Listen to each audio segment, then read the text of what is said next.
মহারাজ, থলি হাতে কেন? কি বলি গোপাল, যার যেমন কপাল। মহারাজ, আপনি কপালের দোষ দিচ্ছেন। এই যে দেখি জলে ভাসে শিলা। সে শিলা বলো আর লীলাই বলো, আমি যে কলে পড়েছি, এখান থেকে উদ্ধার পাবার আমি তো আর কোনো আশাই দেখছি না। ও মা, তার মানে মহারাজ বিপদে পড়েছেন, আর মহারাজের বিপদে পড়া মানে আমার লাভ। আরে আমি থাকতে আপনি বিপদে পড়বেন কিছুতেই হবে না মহারাজ। কি বিপদ আপনি বলে ফেলুন দেখি। সব বিপদের অবসান আছে মহারাজ। ই আর বলি, নবাবের ইচ্ছে, নবাবের জন্মদিনে আমাদের ঝলমলে হীরের হার পরে যেতে হবে। তা আপনি হীরের হার পরবেন মহারাজ? আপনার হীরে আছে? হ্যাঁ, হীরে তো আমার এই থলির মধ্যেই আছে, কিন্তু স্যাঁকড়াটা নেই, ও কোথাও ঘুরতে গেছে। এটা কোনো কথা হলো মহারাজ? আপনি আমাকে হিরেগুলো দিন, আমি অন্য শেকরা দিয়ে গড়িয়ে দেব। বাঁচালে, বাঁচালে তুমি গোপাল। এই নাও, এই নাও, আমার হাতে কিন্তু 3টে দিন আছে। আপনি কোনো চিন্তা করবেন না মহারাজ। দেখবেন মহারাজ, ওই পুরস্কার আপনিই পাবেন। আরে গোপাল, আমার বাড়া ভাতে ছাই দেবে? হ্যাঁ রান মহারাজ, গোপাল কিপ্টে প্রকৃতির লোক। ও সাগরার দোকানে গিয়ে কি বলতে কি বলবে তাতে হিতে বিপরীত হবে। তার চেয়ে ওই হিরেগুলো আমাকে দিন, আমার চেনা সাগরাকে দিয়ে গড়িয়ে আনবো। হ্যাঁ, কথাটা মন্দ বলুনি। তুমি বরং মন্ত্রীর হাতে দিয়ে দাও। ঠিক আছে মহারাজ, এই নিন মন্ত্রী মশাই, আপনার শেকরা দিয়ে মহারাজের জন্য হাতটা ভালো করে বানিয়ে আনুন। তাহলে আমি নিশ্চিন্ত তো মন্ত্রী? আমি আজই সাগরার কাছে নিয়ে যাচ্ছি। আমাকেও যে একটু নজর রাখতে হবে।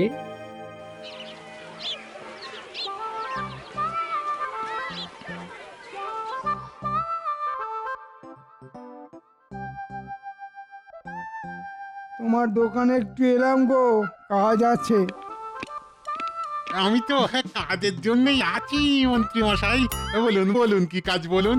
এই দেখো, এই হিরেগুলো দিয়ে আমার সাইজে একটা হিরের হার বানিয়ে দিতে হবে।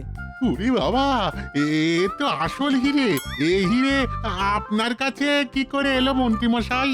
আমার কাছে এলো মানে, এ তো আমারই হিরে, পূর্বপুরুষ ধরে আমার কাছে আছে। ও তাই বলুন। আমাকে দুদিনের মধ্যে হার বানিয়ে দিতে হবে। নবাব বাহাদুর আমাকে তার জন্মদিনে নিমন্ত্রণ করেছে। এই হিরে হার পরে আমাকে যেতে হবে। ঠিক আছে ঠিক আছে মন্ত্রী মশাই, আপনি যেমন বলবেন তেমন কাজ হবে। কিছু আগাম পাওয়া যাবে না? এই রে, মহারাজের কাছ থেকে অগ্রিম বাবদ কিছু নিয়ে নেওয়া উচিত ছিল। তুমি বানাতে থাকো, কাল সকালে তোমাকে কিছু অগ্রিম দিয়ে যাব।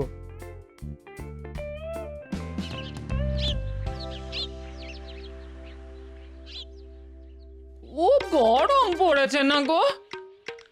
গরমকালে তো গরম পড়বেই গিন্নি, এর নতুন কথা কি? গরমকালে যদি ঠান্ডা পড়তো তাহলে সেটা নতুন হতো, তাই না? কি ঘেমে গেছো গো? বসো বসো, আমি তোমাকে একটু হাওয়া করে দিই। উরি বাবা, এই যে হেসে হেসে পাশে বসছে, নিশ্চয়ই কিছু মতলব আছে। না না, তোমাকে হাওয়া করতে হবে না গিন্নি। তোমার মনের যে কথাটা বলবে বলে এসেছো সেটা বলে ফেলো, আর গৌরচন্দ্রিকা করতে হবে না। তাহলে সরাসরি বলে ফেলি, কি বলো? আমার সই তার মেয়ের বিয়েতে আমায় নিমন্ত্রণ করেছে। একটা গলার হার আমাকে গড়িয়ে দিতেই হবে। হ্যাঁ, তা গলার হার নিয়ে কি হবে? শোনো গিন্নি, একটা কথা জেনে রাখো, হ্যাঁ, সকল স্ত্রীদের গলার হার তার স্বামী। বিবাহের পর থেকে আমি তো তোমার গলায় হার হয়ে ঝুলছি গিন্নি। ও তুমি দেবে না? পাবো কোথায় গিন্নি? এই দেখো দেখো, তুমি আমাকে 4 দিনের মধ্যে যদি না দাও, আমি মেয়ের বাড়িতে গিয়ে থাকবো। হ্যাঁ। তাহলে কদিন হাত পা ছড়িয়ে ঘুমিয়ে কাটাবো। কি কি বলে? হাত পা ছড়িয়ে ঘুমিয়ে কাটাবে? হ্যাঁ, সারা জীবন তাই করো। আমি সেই যে যাব আর ফিরবো না। আর তোমার জামাই তোমাকে ঘরে বসিয়ে খাওয়াবে। বিশ্বাস হয় না? তবে চেষ্টা করে দেখতে পারো।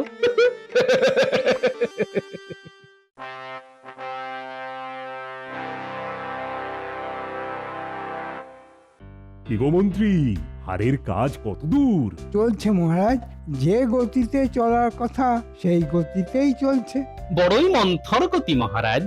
তুমি দ্রুত আর মন্থরের পার্থক্য কি করে বুঝবে গোপাল? তুমি কি স্বর্ণকার? না মন্ত্রী মশাই, আমি স্বর্ণকার নই, আমি গোপাল। ভাঁড় গোপাল মানে গোপাল ভাঁড়। তোমার কাজ লোক হাসানো, এটা যে তুমি কেন ভুলে যাও কে জানে। নিজের মধ্যে থাকো গোপাল, বড়দের ব্যাপারে নাক গলিও না। গোপালকে বলে কিছু লাভ নেই পণ্ডিত, ও সকলের মধ্যে কথা বলবে, এটাই ওর বৈশিষ্ট্য। আহ, তোমরা থামো তো।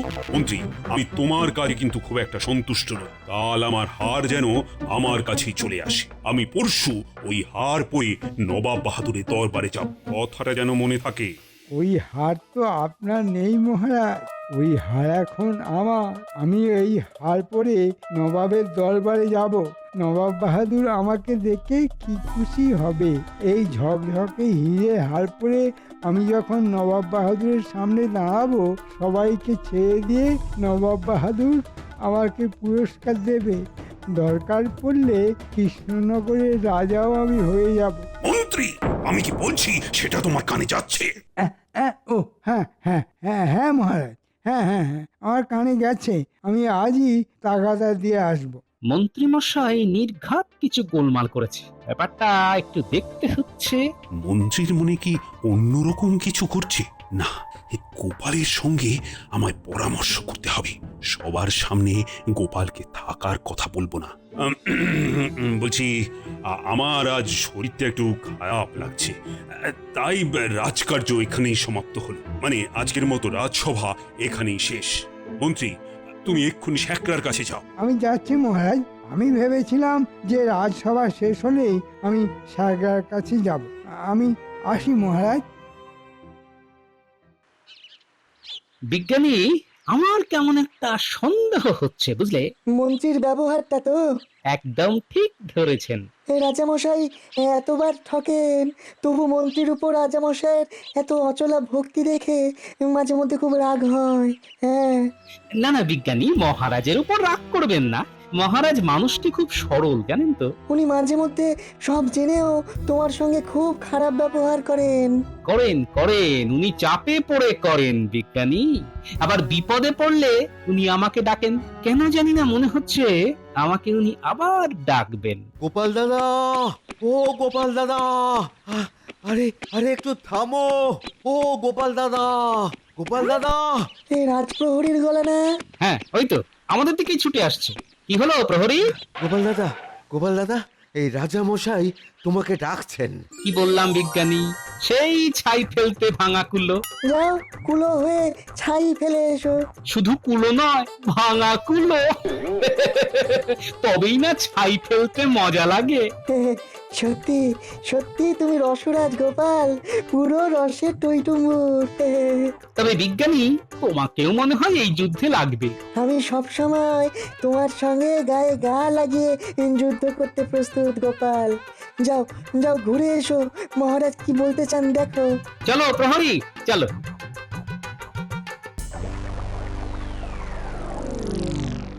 দেখো গোপাল, মন্ত্রীর ভাবগতি কিন্তু আমার একদম ভালো লাগছে না। আমারও ভালো লাগছে না মহারাজ, কিন্তু কি আর করা যাবে। আপনি নিজেই আমার কাছ থেকে হিরেগুলোকে নিয়ে মন্ত্রী মশাইকে দিয়েছেন। খুব ভুল করেছি, খুব খুব ভুল করেছি, মানছি। কিন্তু আমাকে এই বিপদ থেকে এখনকার মতো উদ্ধার করে দাও গোপাল। ঠিক আছে মহারাজ, আপনি চিন্তা করবেন না, আমি বিষয়টা দেখছি এবং কথা দিচ্ছি নির্দিষ্ট দিনে আপনি ওই হীরের হার পরেই নবাব বাহাদুরের জন্মদিনে উপস্থিত হতে পারবেন। আপনি কালই আপনার হীরের হার পেয়ে যাবেন। আমি এখন চলি মহারাজ।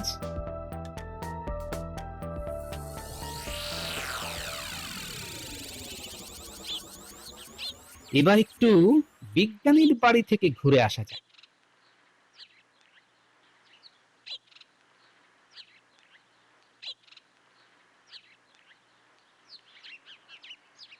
বিজ্ঞানী, একটু বিরক্ত করতে এলাম। মা, না না, তুমি এলে আমি বিরক্ত হই কখনো?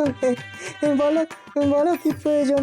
আচ্ছা বিজ্ঞানী, তোমার কাছে এমন কিছু জিনিস আছে যা একেবারে হীরের মতো চকচক করে? আছে, একটা গুঁড়ো, নাম দিয়েছি আজব চূর্ণ। হ্যাঁ, কাঁচের উপরে ছড়িয়ে দিলে সেটা হীরের মতো চকচক করবে। কিন্তু কিন্তু কয়েক ঘন্টার জন্য। হ্যাঁ ব্যাস ব্যাস, তাতেই হবে। আমার মাথায় একটা পরিকল্পনা এসেছে।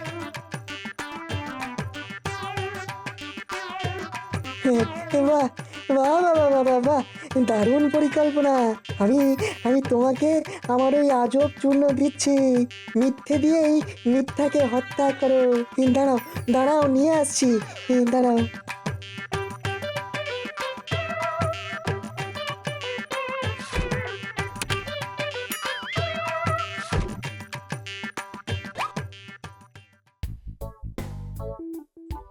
মন্ত্রী কোথায় হাড় গড়াতে গেছে সেটা আমি জানি। ওইখানে গিয়ে দেখি মন্ত্রী মশাই আছে কিনা। কি গোপাল দাদা, কোথায় যাচ্ছ গো? এই সামনের দিকেই যাব। বাবা, সামনের দিকে কি আছে? হ্যাঁ, সবাই দেখি সামনের দিকে যাচ্ছে। মন্ত্রী মশাই চলেছে সামনে, আর গোপাল দাদা তুমিও দেখছি মন্ত্রী মশাইয়ের পেছনে পেছনে যাচ্ছ। কি ব্যাপার গোপাল দাদা? ও, মন্ত্রী মশাই সামনে? বাহ বাহ বাহ বাহ, তার মানে আমি ঠিক জায়গাতেই যাচ্ছি। সব সময় সামনের দিকেই যেতে হয়। একটা কথা মন দিয়ে শুনে রাখো, সব সময় মহান ব্যক্তিকে অনুসরণ করা উচিত। চলি গো।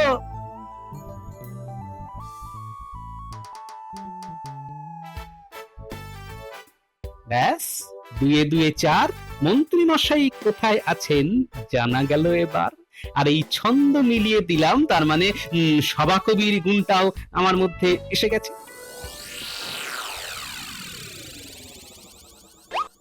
আরে আরে, ওই তো দোকানের মধ্যে দেখতে পাচ্ছি মন্ত্রী মশাইকে। ঠিক আছে, এইখানে একটু গা ঢাকা দিয়ে থাকি। মন্ত্রী মশাই চলে গেলেই দোকানদারের সঙ্গে একটু কথা বলে আসবো। গিয়ে শাকরা, হাটটা কবে পাবো? কাল সকালেই পেয়ে যাবেন। এই নাও, পুরো মজুরি দিয়ে দিলাম। আমিও হাতটাকে পালিশ করে যত্ন করে রেখে দেবো, কালই আপনি গলায় পড়বেন।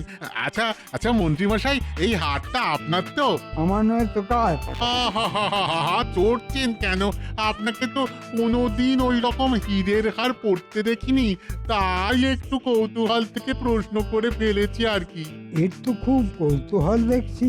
না, এখন মানে মানে এর সঙ্গ ত্যাগ করাই উচিত।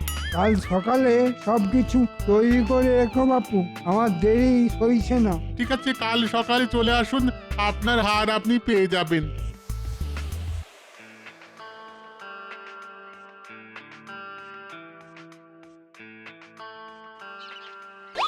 ওই মন্ত্রী মশাই দোকান থেকে বেরিয়েছেন, এবার আমি গিয়ে ঢুকি। তা এই যে ভালো মানুষের ছেলে, কেমন আছো তুমি? আরে আমার কি সৌভাগ্য, আমার দোকানে এই গোপাল দাদার পায়ের ধুলো পড়েছে। বলো বলো গোপাল দাদা, আমি তোমার জন্য কি করতে পারি বলো? না, শুধু একটা খবর দিলেই হবে। কি খবর গোপাল দাদা? একটু আগে মন্ত্রী মশাই এসেছিলেন। হ্যাঁ গো গোপাল দাদা, উনি একটা হীরের হার বানাতে দিয়েছেন। তাই নাকি? তা মন্ত্রী মশাই নিশ্চয়ই বলেছেন যে ওই হারটি মন্ত্রী মশাইয়ের নিজের। হ্যাঁ, তাই তো বললেন। শোনো দোকানি, ওই হারটা মোটেই মন্ত্রী মশাইয়ের নয়, ওই হারটা রাজা মশাইয়ের। কি সর্বনাশ, আমি এখন কি করব? আমি তো রাজরোষে পড়বো। না না না না না, তোমার কিচ্ছু হবে না, আমি কথা দিচ্ছি। তুমি এরকম আরেকটা হার কালকের জন্য বানাও, আর এই হারটা যতখানি হয়েছে আমাকে পালিশ করে এখনই দিয়ে দাও। আমি এই হারটা মহারাজকে দিয়ে দেবো, আর কাচের হার মন্ত্রী পড়বে। শুধু এই হারটার মধ্যে এই আজব চূর্ণটা ভালো করে মিশিয়ে দেবে, তাহলে দেখবে একেবারে হীরের মতো চকচক করছে। মানে কাচের হিরে? হ্যাঁ, কাচের হিরে। কাল আমি তোমার কাছে ছদ্মবেশে আসবো, এক ব্যাগ কাঁচ নিয়ে একটা ছোট্ট নাটক করবো। হ্যাঁ, তুমি সাথ দিও, কেমন? ঠিক আছে গোপাল দাদা, তুমি একটু অপেক্ষা করো, আমি হারটাকে পালিশ করে তোমার হাতে দিয়ে দিচ্ছি। এই নিন মহারাজ, আপনার হীরের হার। মন্ত্রী মশাই এটাকে নিচের নামে চালিয়ে দিচ্ছিল। কি সর্বনাশ! মন্ত্রীটা তো বড্ড বজ্জাত, দুষ্টু, বদমাইশ। মন্ত্রী মশাই এখন কিন্তু কিচ্ছু বুঝবেন না যে উনি আপনার দেওয়া হীরের হার পরে নবাব বাহাদুরের কাছে কিতাব নিতে যাচ্ছেন। কি সর্বনাশ! মহারাজ, একটা অনুরোধ, মন্ত্রী মশাই যেন এই ব্যাপারটা ঘুণাক্ষরেও জানতে না পারেন। আমি ওর মুখ দেখতে চাইছি না। নবাব বাহাদুরের জন্মদিন পর্যন্ত যে একটু আপনাকে দেখতে হবে, তারপর আপনি যা বলবেন সেটাই হবে। ঠিক আছে ঠিক আছে, তোমার কথাই মানলাম। মহারাজ, কাল একটা নাটক হবে, সেই নাটকের কিছু প্রস্তুতি নেওয়া দরকার। আমি এখন বাড়ির দিকে যাই। নবাবের জন্মদিনে আমিও আপনার সঙ্গে যাব মহারাজ। নিশ্চয়ই যাবে, আমার সমস্ত সভাসদরা যাবে। আর সেখানেই মন্ত্রী মশাইয়ের বিচার হবে। আমি এখন আসি মহারাজ।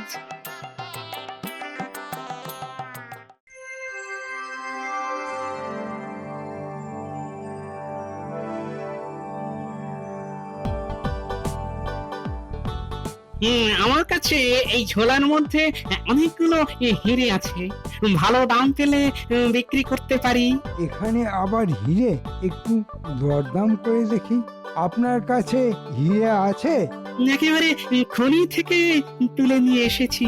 মন্ত্রীমশাই, মন্ত্রীমশাই, একেবারে আসল হিরে, চকচক করছে, চকচক করছে।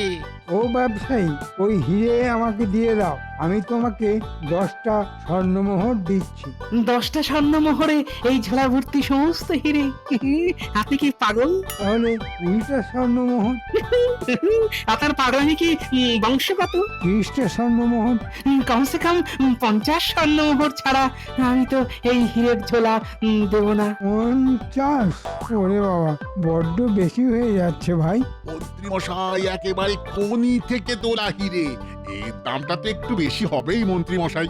আর এই দাদা না অত্যন্ত কম পয়সায় আপনাকে হিরেগুলো দিচ্ছে। এখন আপনি আপনার হিরের হারটা নিয়ে নিন আর আমাকে উদ্ধার করুন। তারপর এই দাদার সঙ্গে হিরে নিয়ে দরদাম করুন।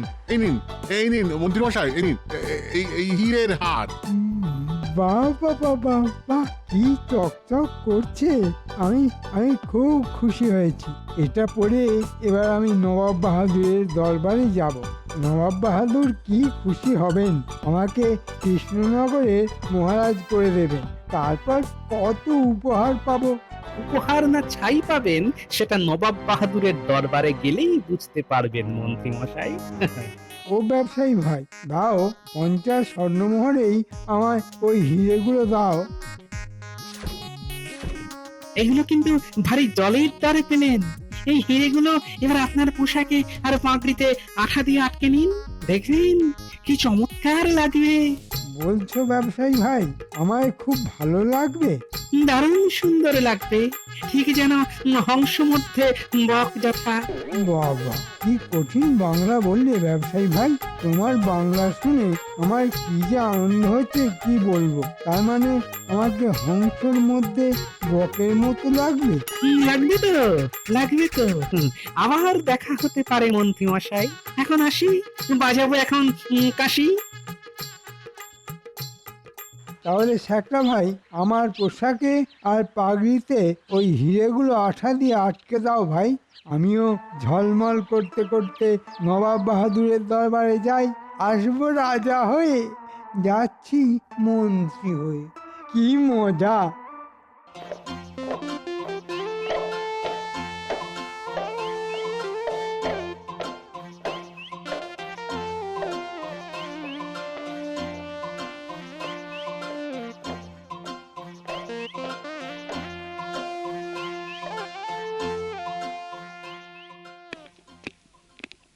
আমি এসে গেছি নবাব বাহাদুর।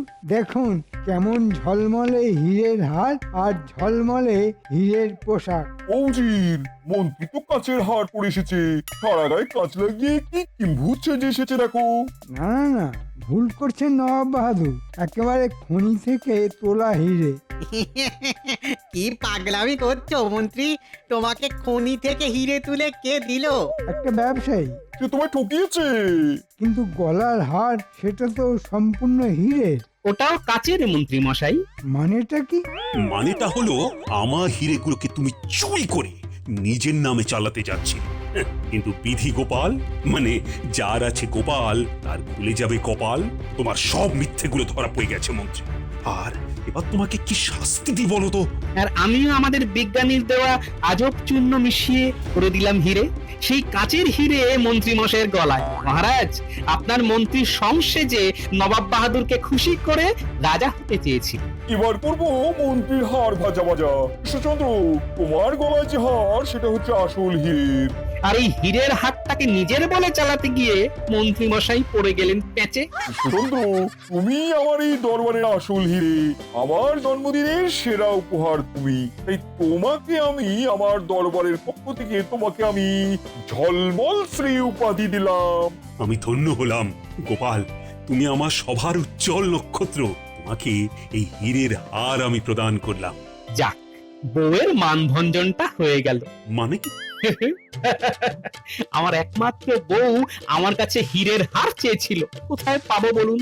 সেই গোসা করে এই দুদিন কথা পর্যন্ত বলেনি মহারাজ। গোপাল, তুমি এবার তোমার বাড়ি গিয়ে বৌমার মান ভঞ্জন করে কবজি ডুবিয়ে খাও। আর আমার কি করবেন মহারাজ? তুমি এখন আমার হাজতে থাকবে মন্ত্রী, তোমার অপরাধ ক্ষমাহীন।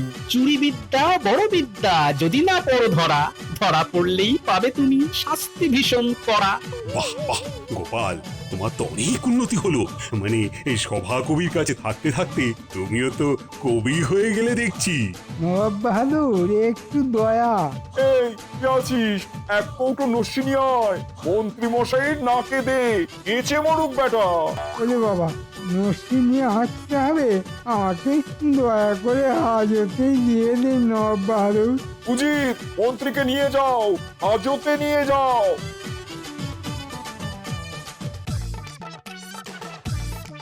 এবার চলো, আমার জন্মদিনের জন্য তোমাদের সবার জন্য খাওয়া দাওয়ার ব্যবস্থা করেছি। চলো চলো চলো চলো চলো। জয় নবাব বাহাদুরের জয়। হ্যাঁ